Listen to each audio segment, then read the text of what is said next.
Hello guys, welcome back to Edugiri. I'm so sorry for not taking the class for 4 days. I had certain things to do which I cannot share right now and quite personal. But yes, let's start with second Feb. Second Feb इसलिए कर रही हूँ मैं आज. तो आज हमारा first Feb करना बनता था बट बजट आ गया है. मैं नहीं चाहती कि बजट जो है वो बैकलॉग में रहे, तो बजट पढ़ेंगे आज. ठीक है, चलिए स्टार्ट करते हैं. तो यहाँ पर tax payers in recent times, no income tax would be payable for annual income of up to rupees 12 lakh up from the present limit of 7 lakh. तो अगर आपकी इनकम जो है वो 12 लाख ही है तो आपको इनकम टैक्स 12 लाख से नीचे है, अप टू 12 लाख है या उससे नीचे है तो आपको टैक्स नहीं पे करना पड़ेगा. ठीक है ना. तो ये लिखेंगे tax payers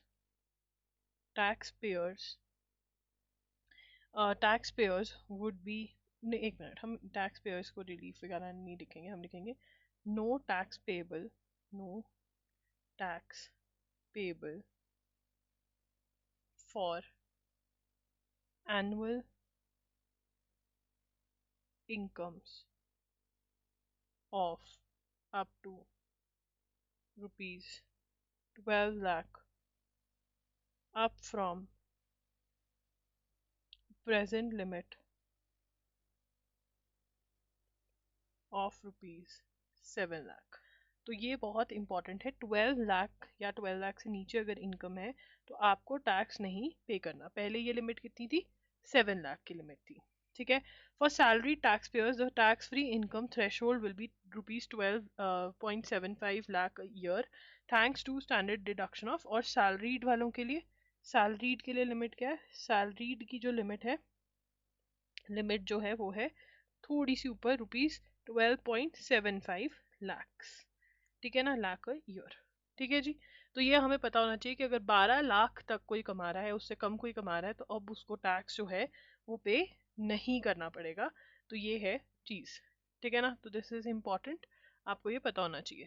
12 lakh not 7 lakh. मैंने शायद पहले 12 लाख नहीं बोला, 7 बोल दिया. 7 तो पहले की लिमिट थी. ठीक है. Fresh boost for quest towards clean energy. तो क्लीन एनर्जी के लिए क्या कर रहे हैं? न्यूक्लियर के तरफ काम करने की कोशिश कर रहे हैं. तो क्लीन एनर्जी इनिशिएटिव्स लिखेंगे हम. Clean energy initiatives. ना what are clean energy initiatives? जो हमारे फॉसिल फ्यूल्स हैं, मतलब डीजल, पेट्रोल, ये सारे क्या करते हैं? हमारे इन्वायरमेंट को हार्म करते हैं. तो ये क्लीन एनर्जी नहीं देते हैं हमें. ये क्लीन नहीं है, ये पॉल्यूट करते हैं इन्वायरमेंट को. क्लीन एनर्जी हमें कौन देता है? वाटर से बनी हुई एनर्जी, विंड, सोलर, ये क्लीन एनर्जी सोर्सेज हैं. ठीक है ना. इन अ continuing quest to encourage small and medium firms in the clean energy sector has exempted cobalt powder and waste, the scrap of lithium ion batteries, lead, zinc and 12 other critical minerals from basic custom duties. तो इनसे basic custom duty हटा दी है. तो first point लिखेंगे basic custom duty exempted. किसके लिए? Cobalt के लिए. Cobalt powder and waste, the scrap of lithium ion batteries, lead, zinc and 12 other critical minerals. ठीक है ना. तो इनके ऊपर से बेसिक कस्टम ड्यूटी जो है वो हटा दिया. अब रीजन वाई, इससे क्या फायदा होगा, किसको फायदा होगा? ठीक है ना. To encourage small and medium firms in the clean energy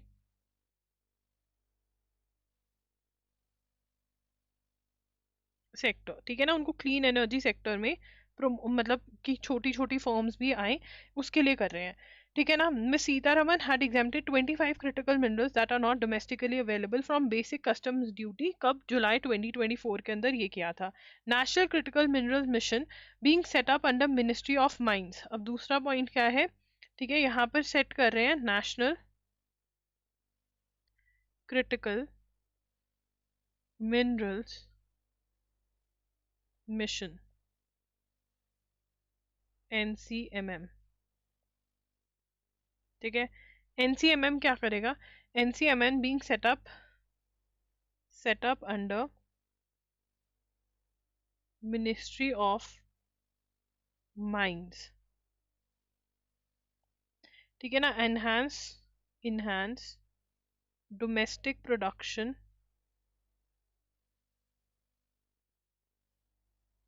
recycle critical minerals and acquire assets located in other countries,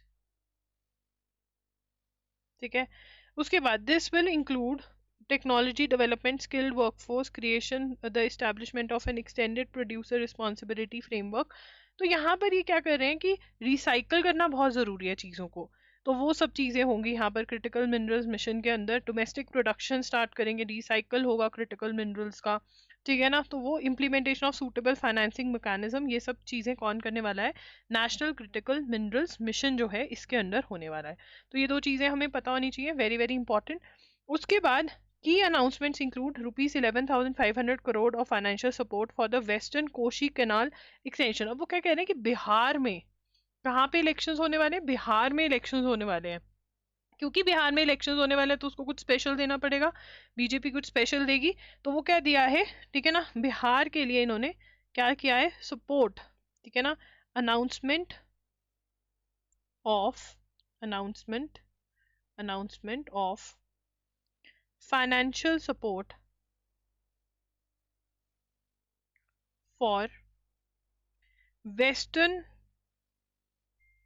Koshi canal extension renovation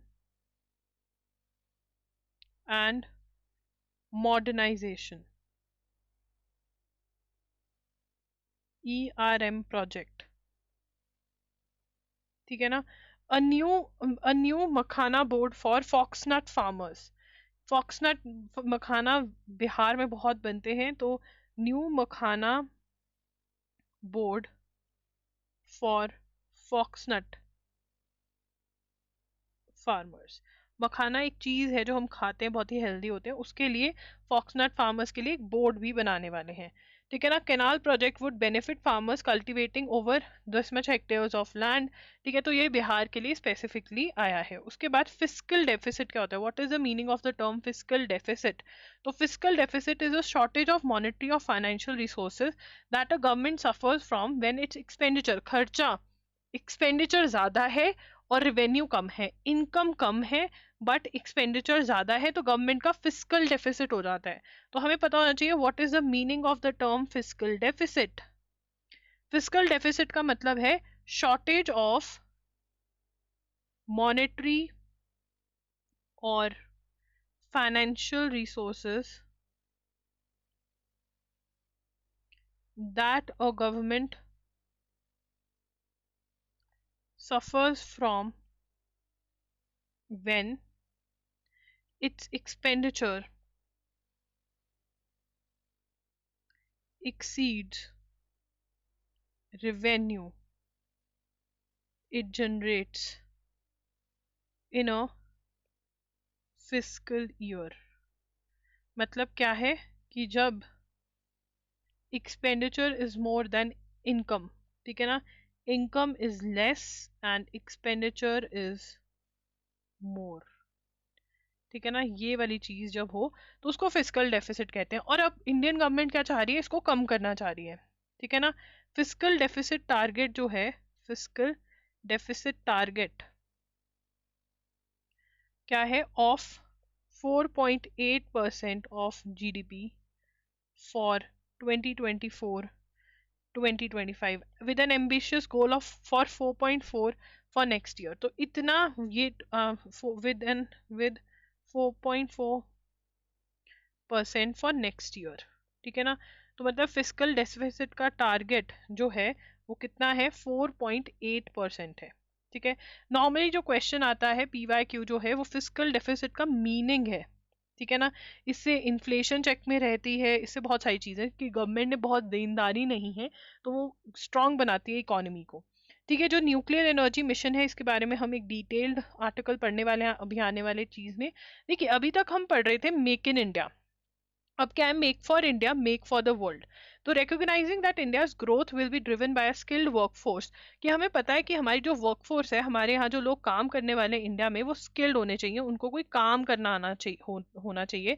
the budget emphasizes initiatives to enhance skill development, the establishment of 5 national centers of excellence for skilling along with partnership for global expertise will equip India's workforce for make for India for make for the world। तो यहाँ पे make for India, make for the world, ये नया concept आ गया है, और इसके लिए क्या लेकर आ रहे हैं, national centres of excellence for skilling. ठीक है, additionally the expansion of the capacities of the Indian institute of technology, तो यहाँ पर आईआईटीज की कैपेसिटी भी इन्हांस करेंगे, बढ़ाएंगे। Centre of excellence in artificial intelligence भी लेकर आने का कह रहे हैं ये। तो यहाँ पर हम क्या नोट करेंगे, यहाँ पर हम नोट करेंगे कि skilling the workforce, skilling the workforce के लिए, स्किलिंग द वर्कफोर्स का मतलब कि कुछ उनको सिखाना, कोई स्किल सिखाना, ठीक है ना, कुछ बनाना सिखाना कुछ। तो स्किलिंग द वर्कफोर्स पे काम करने के लिए क्या लेकर आ रहे हैं, establishment of 5 national centers of excellence for skilling along with partnerships for global expertise। तो क्या है यहाँ पर, एक national centre for excellence for skilling लेकर आएंगे, और ग्लोबल एक्सपर्टीज को भी लेकर आएंगे इन्हीं सेंटर्स के थ्रू, और लोगों को स्किल करेंगे, ये एम है। ठीक है ना, आईआईटीज का जो है कैपेसिटी इन्हांस करेंगे, expansion of capacity of IITs, ठीक है ना, और यहाँ पर क्या लेकर आएंगे, creation of centre for, center of not for, center of excellence in artificial intelligence।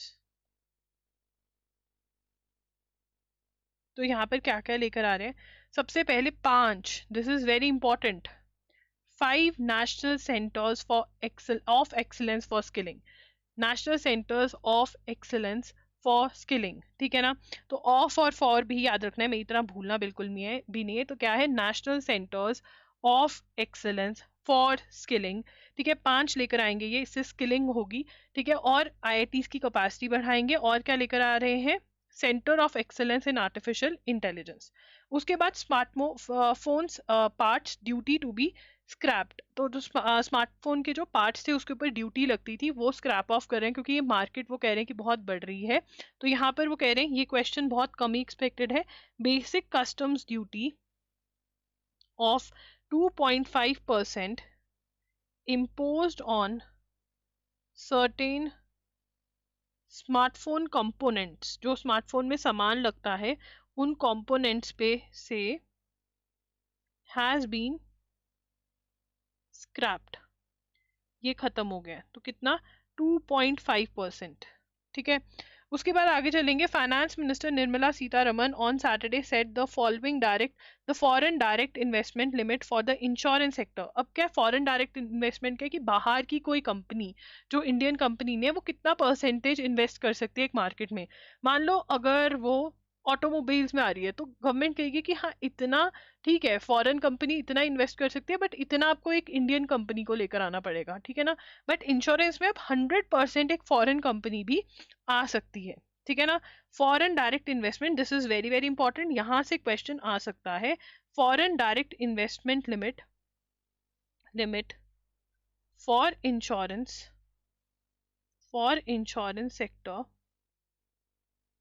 will be raised from 74% to 100%, मतलब अब कोई फॉरेन कंट्री 100% जिसमें उसका ही हिस्सा हो, किसी को लेकर आने की जरूरत नहीं है, इंश्योरेंस सेक्टर में अलाउ कर दिया। क्यों? The decision to follow 100% FDI in insurance sector will attract global investments, strengthen the industry and foster innovation. इससे क्या होगा, इंडस्ट्री जो है वो बढ़ेगी, और इंश्योरेंस की इंडस्ट्री हम देख रहे हैं इंडिया में बहुत बढ़ रही है, चाहे वो हेल्थ हो, फायर हो, हाउस हो, तो इंश्योरेंस की जो इंडस्ट्री है उसका बहुत बढ़ावा होगा, ठीक है ना, इंक्रीज होगा इसमें। तो इसलिए इतना ही याद रखना है, 74% से 100% हो रही है एफडीआई, फॉरेन डायरेक्ट इन्वेस्टमेंट, जो अलाउ करेगी government. A notable shift in mission mode approach to nuclear energy with an ambitious 100 gigawatt nuclear power target by 2047। Now this is very important, nuclear के अंदर न्यूक्लियर एनर्जी के लिए target भी set किया हुआ है, and this is very very important, 100% expected question. क्या है? 100 gigawatt nuclear power target by 2047।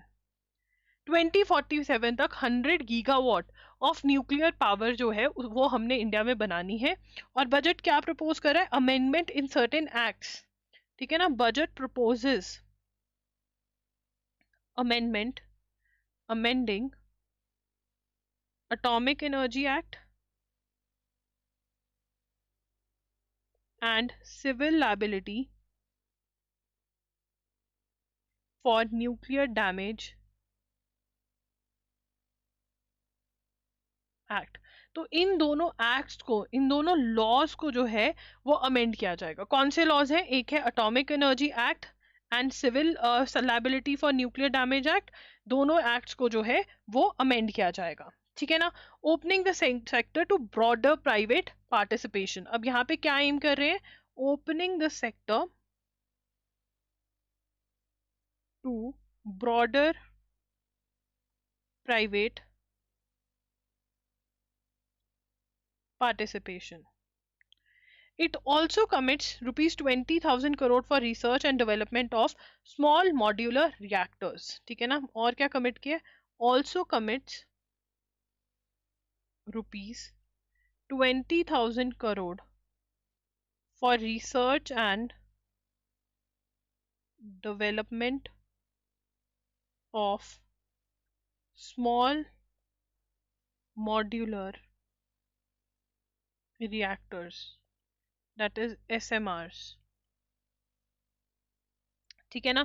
अंडरस्कोरिंग the importance of indigenous innovation, तो स्मॉल रिएक्टर्स क्यों चाहिए?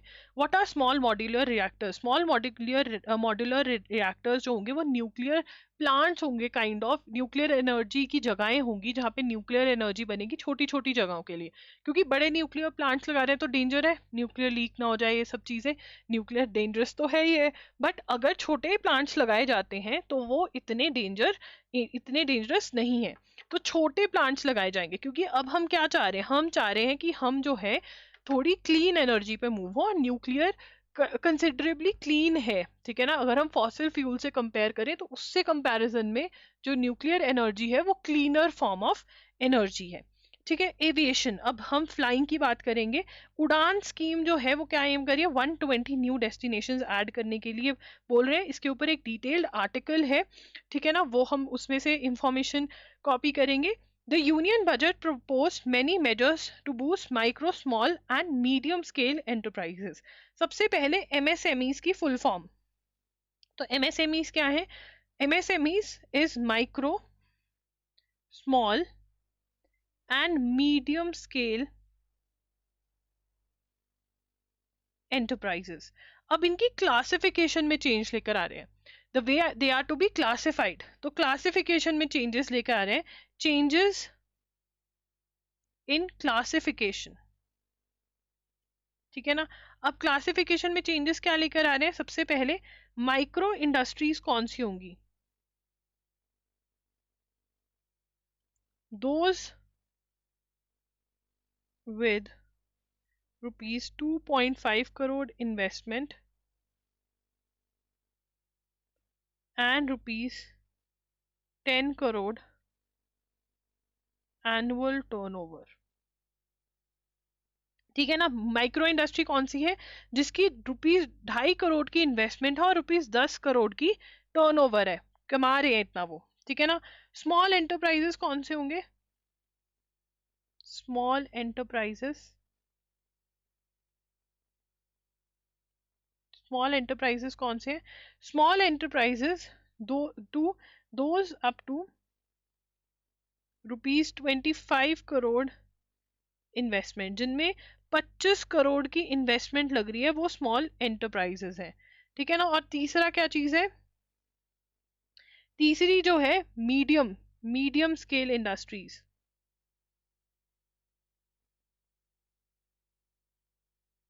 जो मीडियम स्केल इंडस्ट्रीज हैं, जो मीडियम स्केल इंडस्ट्रीज हैं, those up to ₹125 crore investment and ₹500 crore turnover, ठीक है जी। तो ये जो है ये इंडस्ट्रीज की classification, and yes there can be a question asking for classification. This is very, very important. The government will set up a national manufacturing mission covering small, medium and large industries for furthering Make in India by providing policy support. तो एक और चीज जो ये लेकर आ रहे हैं वो क्या है? नेक्स्ट पॉइंट लिखेंगे, रोमन में 2 लिखेंगे और फिर लिखेंगे government will set up national manufacturing mission. कौन सा मिशन सेटअप कर रहे हैं? नेशनल मैन्युफैक्चरिंग मिशन सेटअप हो रहा है यहाँ पे। और नेशनल मैन्युफैक्चरिंग मिशन जो है ये एमएसएमईज के लिए है, ठीक है ना। Covering small, medium and large industries for furthering make in India by providing policy support, execution roadmaps,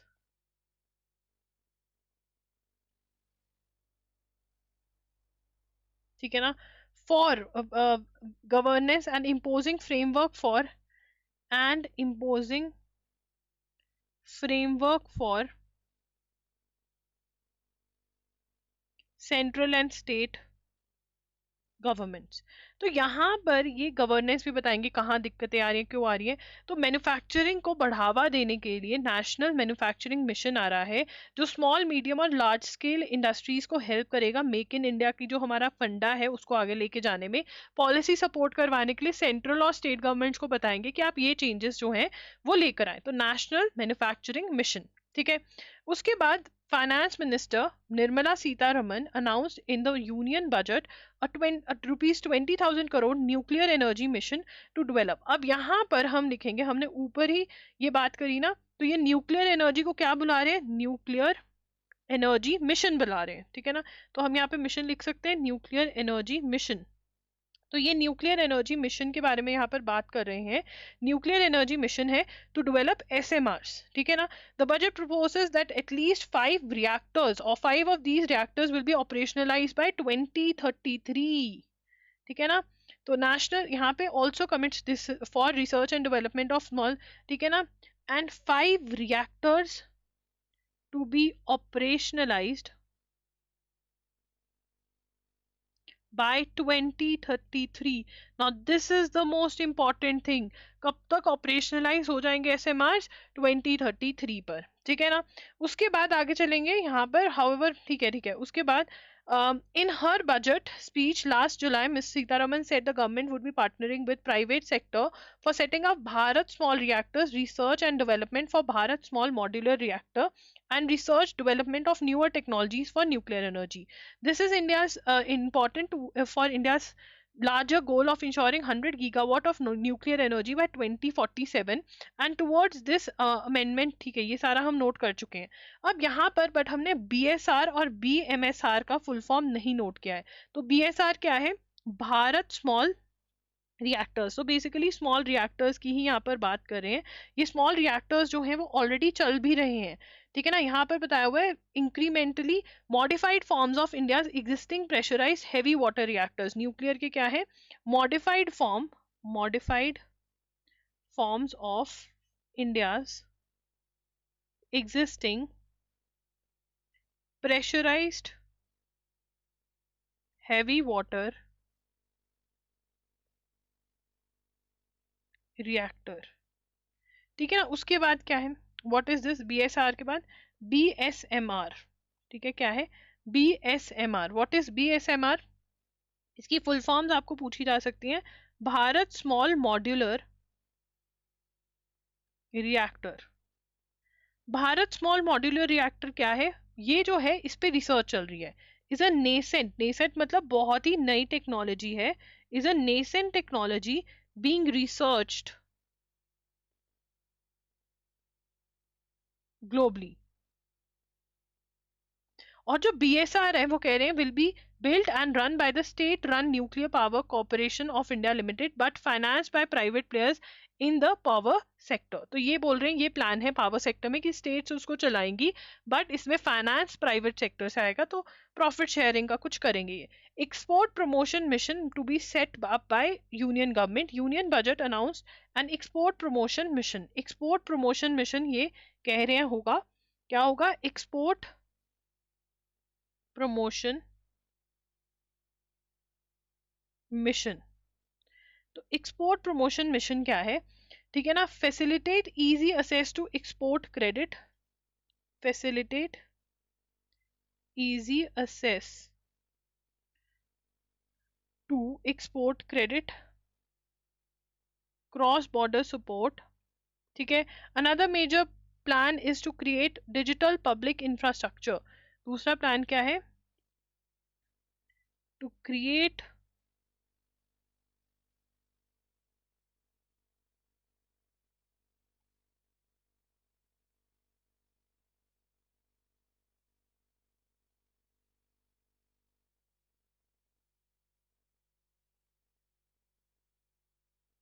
BTN. अब ये क्या करेगा, for international trade and it will be unified platform for trade documentation. क्या होगा, ठीक है ना, this is for international trade, it will be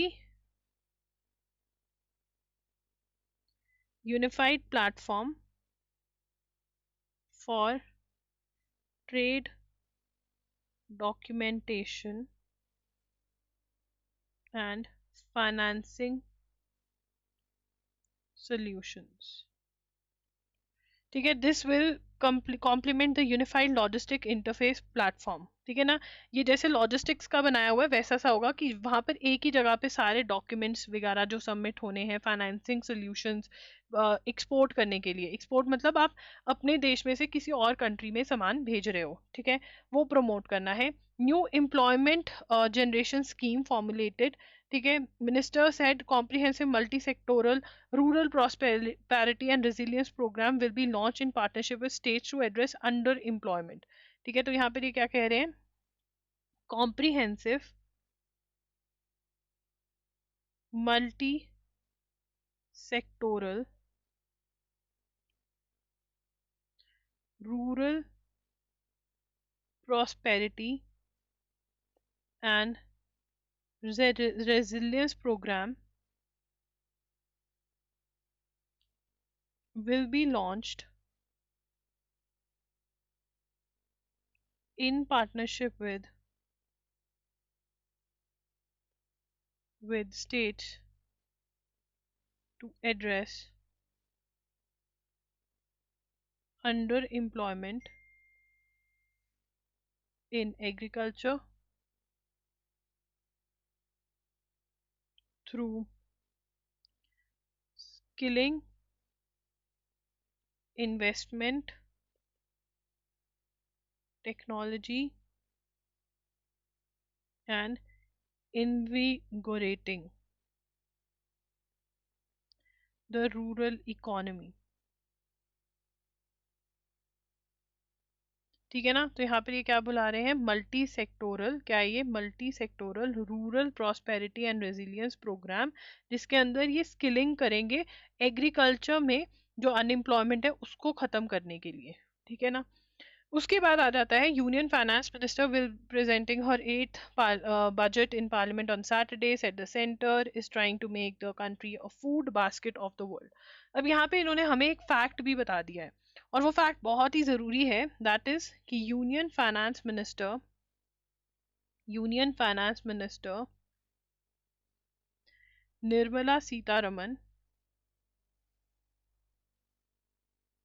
while presenting while presenting her eighth budget in parliament was लिख लेंगे in parliament। तो कौन सा बजट रिप्रेजेंट किया? Eighth. Very very important, this can be a question. ठीक है, उसके बाद आगे चलेंगे। अब ये क्या कह रहे हैं? ठीक है, centre wants to make country a food basket of the world.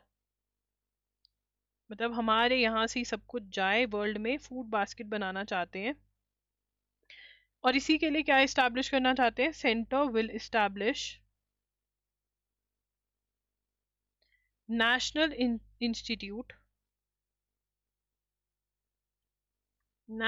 Institute of food technology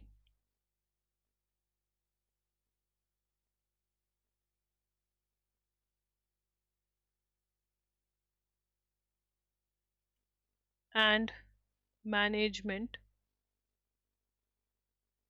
और ये कहाँ पर आएगा? बिहार में।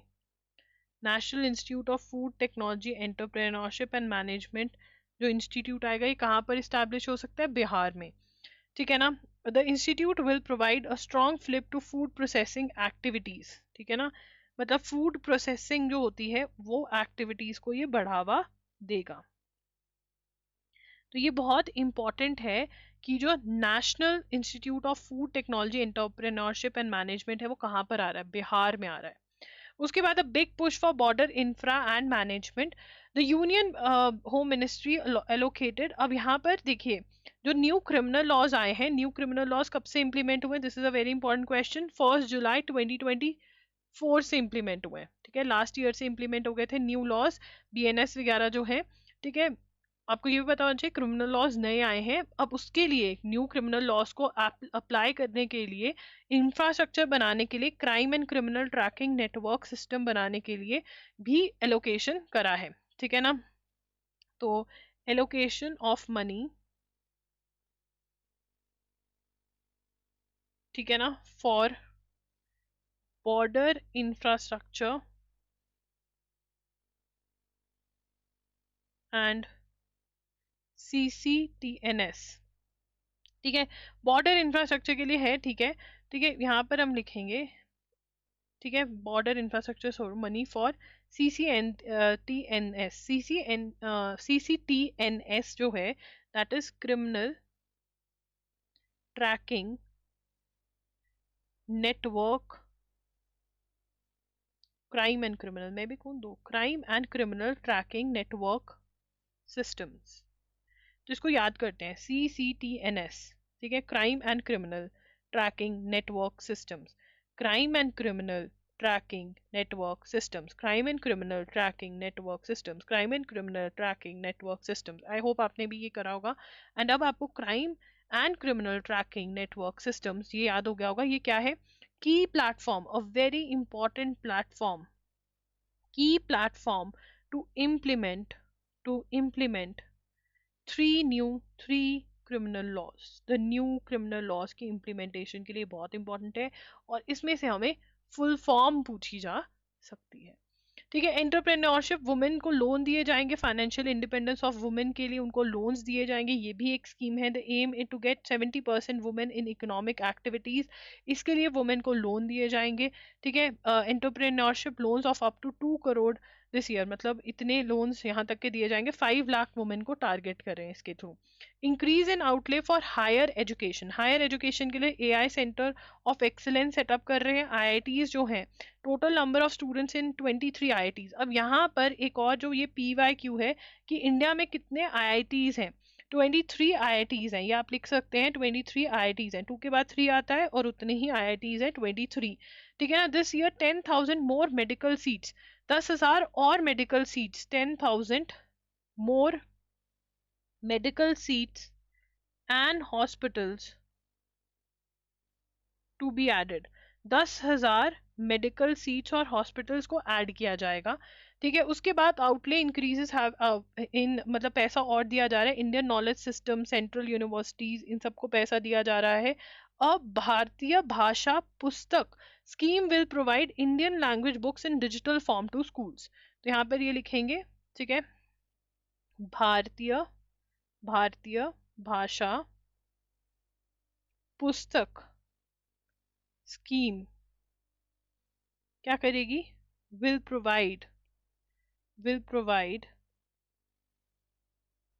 Indian language books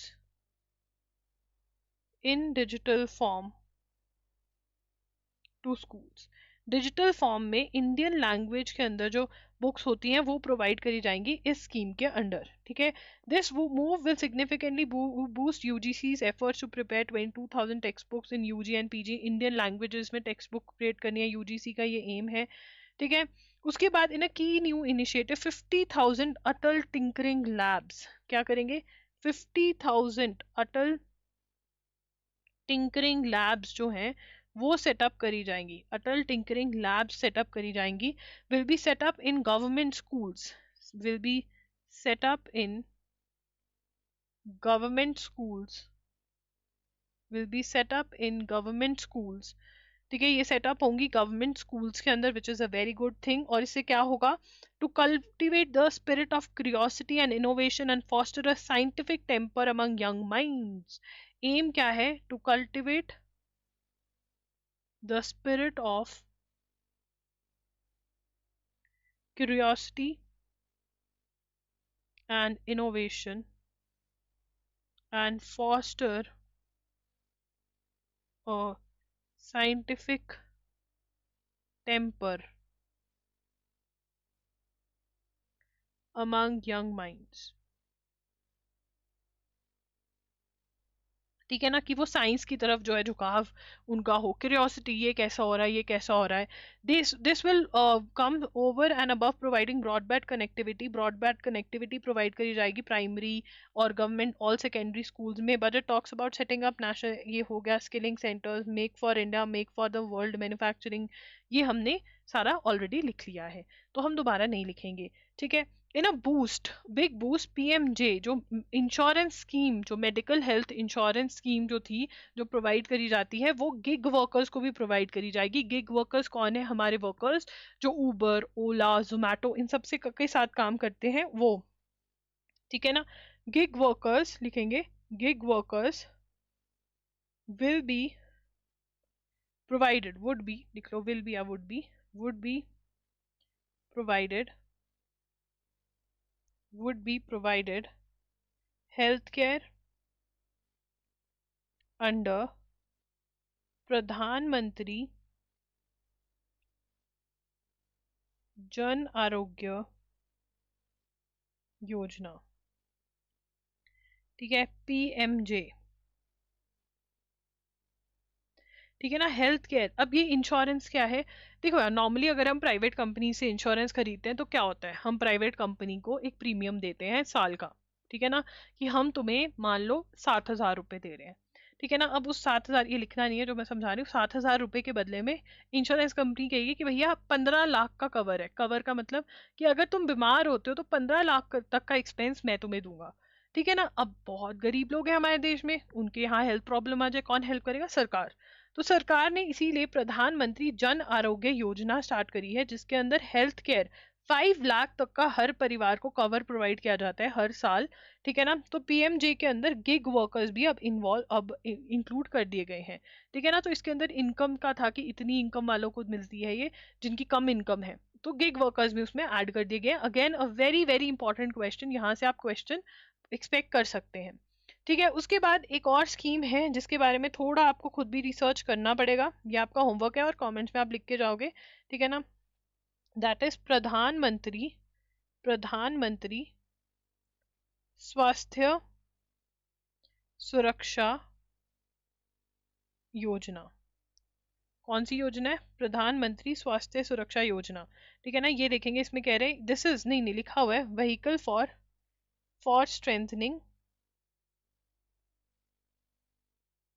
governments tertiary care institutions, tertiary care institutions को स्ट्रेंथन करने के लिए। ठीक है, उसके बाद she said that under the special, अब यहाँ पे स्वामीह, स्वामीह की फुल फॉर्म पूछ सकते हैं हमसे, वो क्या है, special window for affordable and middle income housing. ठीक है ना, इसके अंदर 50,000 units completed, housing units complete हुए हैं इसके अंदर। ठीक है ना, ऑलरेडी कंप्लीटेड हो चुके हैं।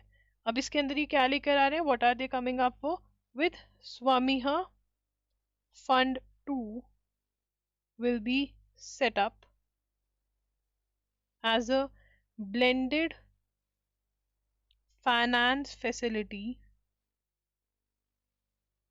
with contribution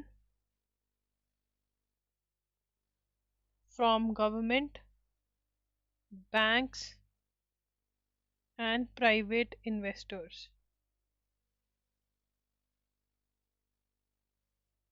ठीक है, उसके बाद जल जीवन मिशन, जल जीवन mission extended till 2028 with enhanced outlay. अब जल जीवन मिशन है क्या, जल जीवन मिशन जो है indicative of the challenges in executing the ambitious Jal Jeevan mission।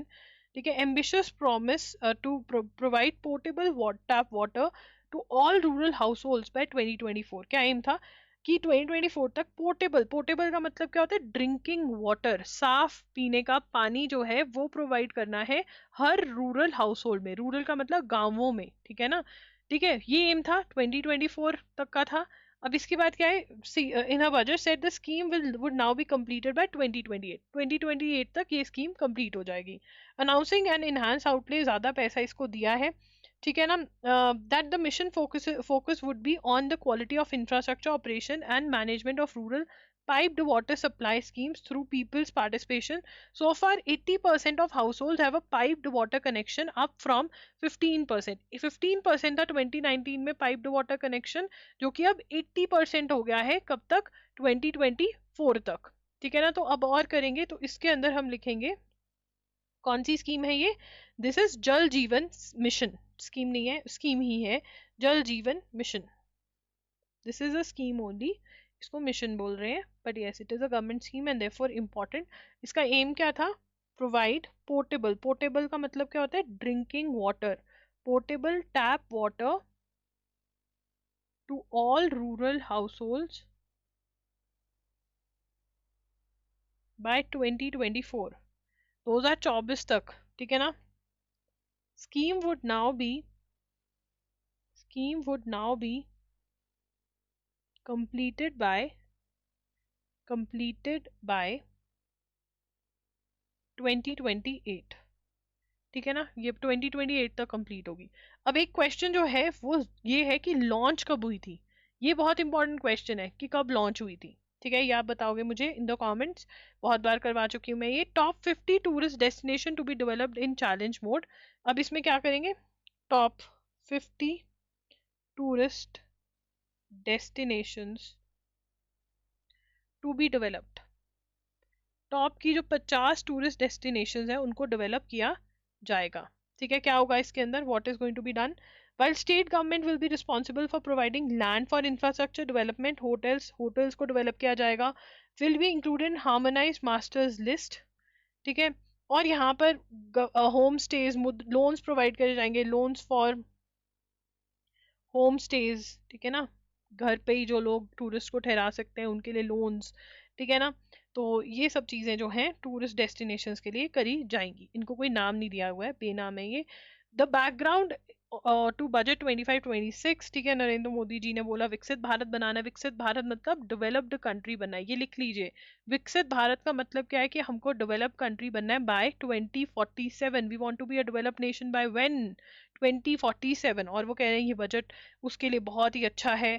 ठीक है, उसके बाद आगे चलेंगे, ये हमारे काम का नहीं है, ठीक है। पीएम धन्य कृषि योजना aimed at revolutionising rural economies, ठीक है, उसके बारे में बात किया उन्होंने। पीएम धन धन्य कृषि योजना, हाँ, इस वाली के बारे में मैं ज़्यादा रिसर्च नहीं कर पाई, तो ये जो है आपका होमवर्क है, इसके बारे में रिसर्च करना, और रिसर्च में कब लॉन्च हुई, ठीक है, और एम क्या है, ये आपको लिखना है अपने नोट्स में, ठीक है।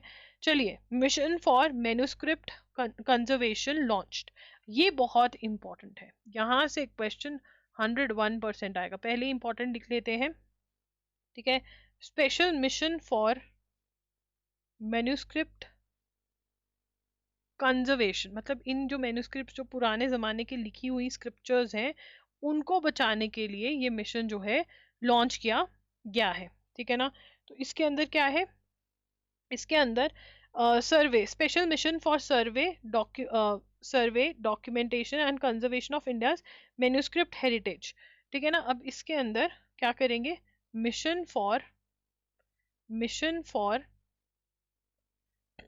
Sorry for the verb, mission for ये क्या है, mission for survey documentation and conservation of India's manuscript heritage, ठीक है ना। लॉन्च कैसे किया, लॉन्च्ड एज ज्ञान भारतम मिशन, कौन सा मिशन था ये, ज्ञान भारतम मिशन, ठीक है ना। अब ये क्या इनिशिएटिव है, initiative aims to cover more than 1 crore manuscripts, ठीक है।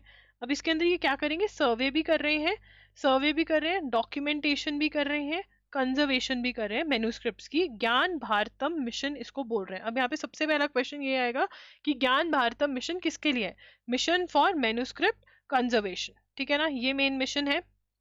उसके बाद, ठीक है ना, इसके अंदर will focus on survey documentation conservation, ये हमने लिख लिया है।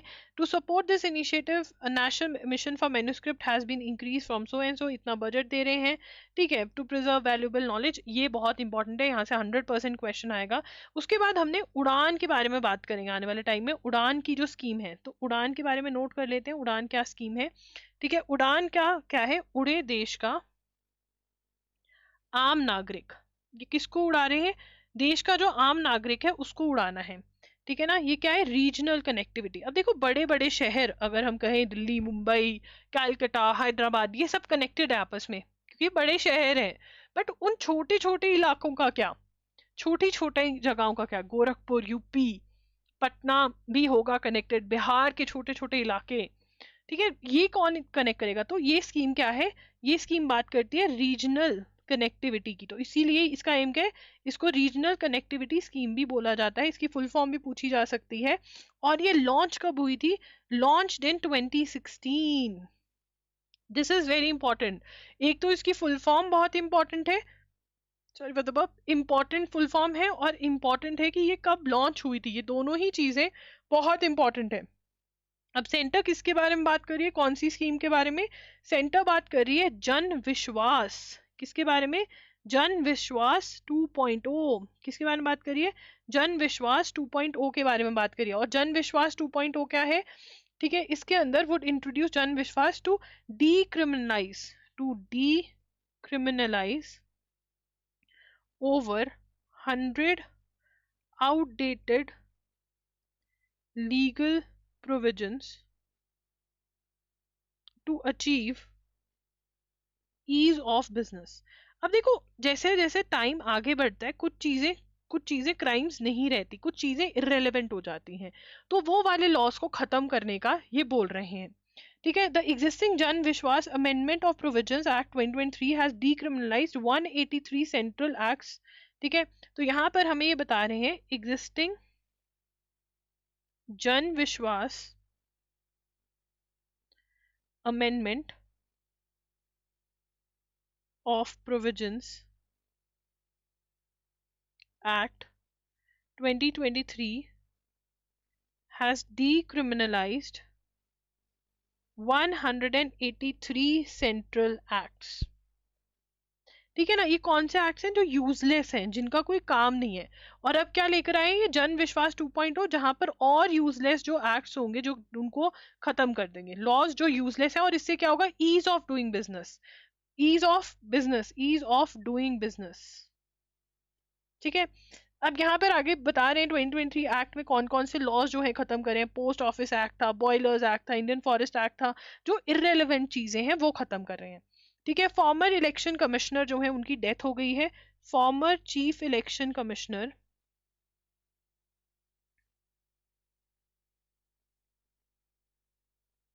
नवीन चावला passes away, या हम लिख देंगे died। ठीक है, DRDO successfully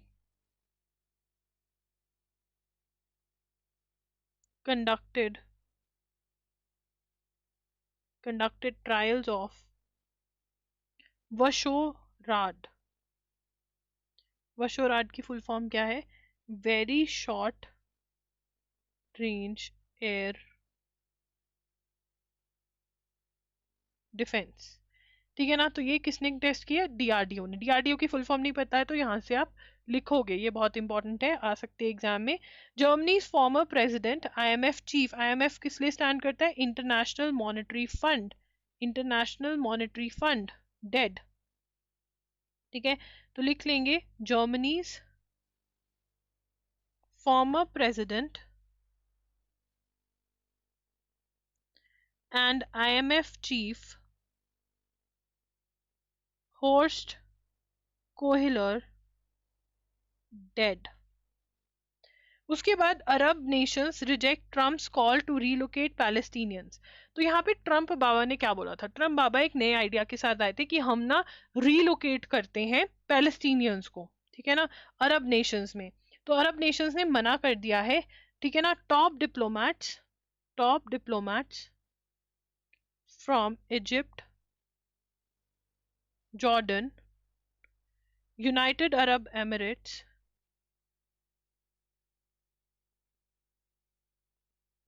Saudi Arabia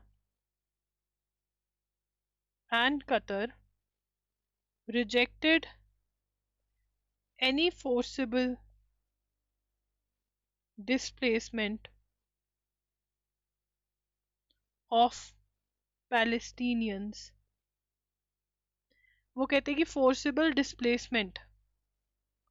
displacement of Palestinians हम नहीं होने देंगे। कि मतलब ये नहीं कि हम इजिप्ट, जॉर्डन और ये सब कंट्रीज इनको ले लेंगे और वो एरिया खाली होगा, वो कहते हैं नॉट एक्सेप्टेबल। ठीक है ना, तो ये ट्रम्प का आइडिया था, Trump idea to relocate Palestinians from Gaza to Egypt and Jordan. और इजिप्ट और जॉर्डन क्या है, allies of USA, even though they are allies of USA, they said हमें ये आइडिया नहीं पसंद। तो बेसिकली ट्रम्प का आइडिया था कि हम वो खाली कर देते, पॉपुलेशन ही कम कर देते हैं गाजा की, कि लोगों को रिलोकेट कर देते, तो पंगा ही नहीं रहेगा इसराइल के साथ उनका जब वो जगह ही खाली हो जाएगी। बट यहाँ पर जो अरब नेशंस है वो कहते हैं हमें ये एक्सेप्टेबल नहीं है, वो उनकी जगह है और वो उनको मिलनी चाहिए। Mr Trump's proposal to clean out the Gaza strip, वो प्रपोजल एक्सेप्ट नहीं किया है कंट्रीज ने। So guys that's it. अगर आपको ये सेशन अच्छा लगा हो तो ज़रूर कमेंट करना। अब मैं प्रॉमिस से रेगुलर हो जाऊंगी, एंड येस जो हमारा बैकलॉग है वो भी धीरे धीरे मैं ख़त्म कर दूंगी as usual. I try to do my best to complete the backlogs. हमारा जनवरी बहुत अच्छा चल रहा था, बट एकदम से दोबारा से प्रॉब्लम आ गई, so I had to stop. And yes now I am fine, but do like this video, do comment कि सेशन कैसा लगा, एंड येस भर भर के कॉमेंट करना सो दैट मोटिवेट हो जाऊँ कि कोई बात नहीं, सारे न्यूज़पेपर करने हैं। ठीक है, bye bye, take care, thanks for joining in.